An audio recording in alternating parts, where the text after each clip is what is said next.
xibaar yu wér te wóor ca tàng-tàng ba abonnez-vous pour ngeen di mën di jot suñuy vidéo. ngeen jëf ci ànd gi ak ñun ci chaîne bi di Buzz 221 HD xibaar yi dañ koy door rek ci mbirum Bambaly Seck moom artiste bii day daan nay annonce ci ay réseaux sociaux am ni dafa defaraat li nga xam ne moo di bakkanam moom mii de daan nay assumer nag pleinement li nga xam ni moom mooy ab dogal bu mu jël jàpp ne loolu yi dina am ay nit yoo xam ne nag dinañ ko jël di daal ci kawam ak yu ni mel waaye mu jàpp nag daal loolu yi lu baax la ngir carrière am waaye tamit ngir image am moo tax mu def lu ni mel mun nag daal xam naa ne choix bi ma def moom ay critique dina ci am waaye nag li ma xalaat rek mooy jël naa dogal bi nga xam ni moom moo gën moom mii daan nay xam ne nag pare na ngir nag daal di dékku bépp réaction boo xam ne am na ci boobu leen mbir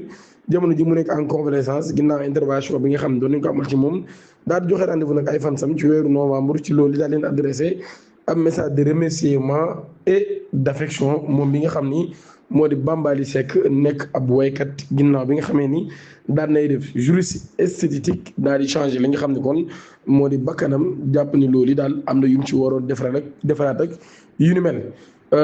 Justice, une policière fait arrêter son ex-compagnon, les détails de l'enquête bu ñu sukkandikoo ci Libération ab policière buy wéy turu EDM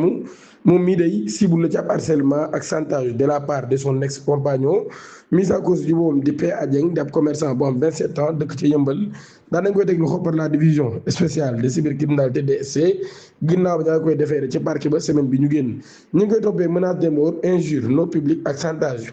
ci ki nga xam ni moo di fonctionnaire bu police boobee. policier bi ci boobu nag daan nay xam ne ni waa ji daf ko doon harcelé waaye di ko menacé mbir yi mi ngi xew ginnaaw bi nga xam ne ay message audio WhatsApp la ko doon envoyé moom waa ji doon jéem a attaqué ki nga xam ne moo di policier bi ak di ko menacé moom waa ji nag mi ngi wéeturu Pape Alioune Dieng di ñaan ngeen abonné activé cloche notification bi te aimé vidéo bi jërë ngeen jëf.